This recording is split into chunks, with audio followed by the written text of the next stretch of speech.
ازاي تقصري عباية الديل بتاعها من تحت دوران، او عباية مثلا مقصوصة كلوش من تحت.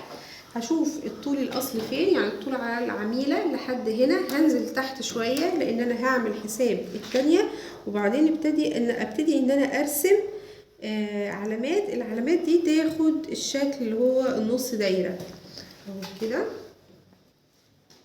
بس بحافظ مثلا لو انا مثلا هنا واخده اتنين اتنين اتنين اتنين، محاولش اني اطلع شويه ونازله شويه بنفس الشكل الدوران ده كده اهو دي كده.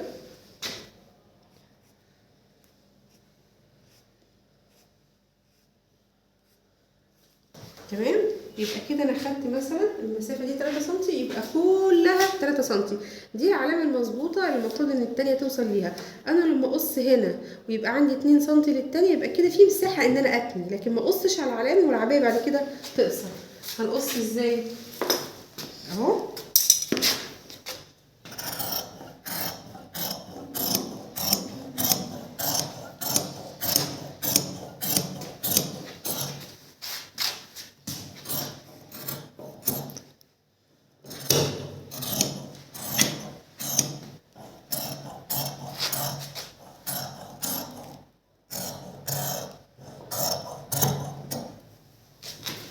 كده. يبقى احنا قصينا اهو العلامه بتاعتنا بدوران، نعمل اوفر اسود ونتني سنتي جوه سنتي.